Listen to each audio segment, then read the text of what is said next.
Hello everybody, welcome back to Sky Saga Alpha 4. I am here on my home island again with Captain Corey for another Tutorial Tuesday, and this week we have something really awesome for you. So if I spin around and have a look behind me, I can show you what these things are. These here are armor stands, so this is how to display all of that extra armor that you have sitting around in chests doing nothing, and it looks pretty damn awesome. So there are a few little complications with this. If we head outside here, when you throw an item down, it kind of spreads out really weirdly. So if I get Captain Corey to throw a few pieces of stone down for me, you can see that there's got this kind of spread that happens. And you can see here that it is 1, 2, 3, 4 blocks out and 3 blocks wide. So obviously if you're trying to place your piece of armor directly on top of something, you need to have a way of minimizing this gigantic spread that is happening here. So the other thing to note is that this is actually a radius of 3 blocks. So it also goes 3 blocks high. So if I wanted to put down a piece of armor right here, what I would need is some sand, something to put the armor on. This can be any piece of decor you like. I prefer the Merkstone pillars or the cornice pieces, but it is completely up to you what you want to put your piece of armor on. You also need to put a piece of armor that you can place down somewhere. To get this going, you're actually going to need to put a back wall of 3 high, and then you want a run of sand that is 4 long, and you want to build up 3 high walls on either side of that as well. So if I build all this up,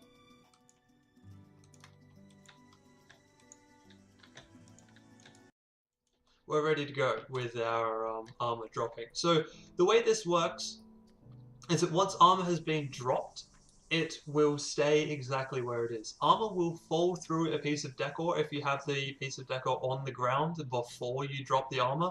So you need a temporary block like the sand here to use. So you want to stand somewhere in the middle of this 4th block out.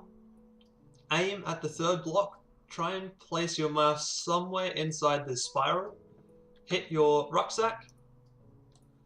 Drag your armor down to the discard and see how far it goes. Now this is going to be a little bit of a trial and error process. We have cut the range of this thing down, but you're still going to have some times where the armor shoots off to one side or the other. So you're going to have to repeat this a couple of times to try and get it to work. The one thing you do have a lot of control over is vertical distance. So as you can see here, my armor has shot off to this side and also it's a little bit forward. So what we want to do is the next shot, we want to stand a little bit further back on this block.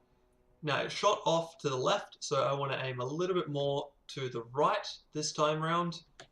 Hit the rucksack, discard the item, and that is a lot better shot, you see? So next time, if I do this all over again, I'm in a better position. I aim just a little bit better this time round, discard the item, and we get an even better shot like that. Now, if you want to build a glass case for these, the shot doesn't need to be exactly perfect. Something that looks like it's got most of the center over the block is going to be perfectly fine. Once you've done that, you need to remove your entire scaffolding section. Once the scaffolding is removed, you simply place your piece of decor underneath your spinning armor and you get a nice spinning armor stand. Now, in this particular case, the armor is not perfectly centered on this piece of decor, so it is best to actually encase this. If you can get the shot just right, and we have one of those set up in here, this piece here is perfectly centered on this piece of decor, so it actually looks fine spinning there on its own.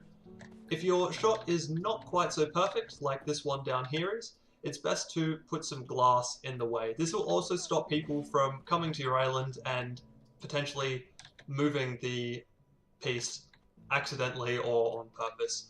So the easiest way to do this is to get yourself some glass panes. The ones that I have here are white stained glass panes. you want to do that and not any of the other colors, because the colors will start to fade and wash out your armor. So if I put this piece of cyan glass down, you can see that we get a weird color coming through, and if I put it right in front of the armor stand, you see that it kind of fades out this color. But that is obviously a personal thing. If you want all of your armor to come through looking green or looking red, then put in a nice colored piece of glass. There are definitely two different types of armor stand setups that you can do.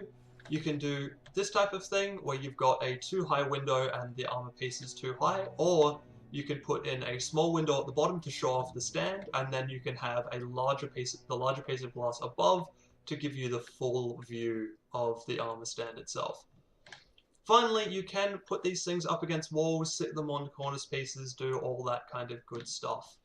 So this particular method does not just limit you to one piece of armor on a stand. If you have a full set of armor that you want to show off, you can definitely start at the top, place the helmet down first, and then put chest plates and boots underneath to give a full set of armor just like this. So this here is Captain Corey's armor. He has graciously taken it all off and set it up in a line like this so that you can see exactly how to show off a full set of armor. If you don't want to have a stand or anything underneath it, it will look perfectly fine just like that. Now, if you wanted to put a display case around this, you would obviously need at least 2 tall windows just to get a full view of this thing and have it look really nice. Okay, and that is it for today's tutorial. Hopefully this gives you an idea of what you can do with all of that extra armor that you have sitting around in all of those chests. And you can make it for some really cool trophy rooms. So thanks again, Captain Corey, and we'll see you guys next time.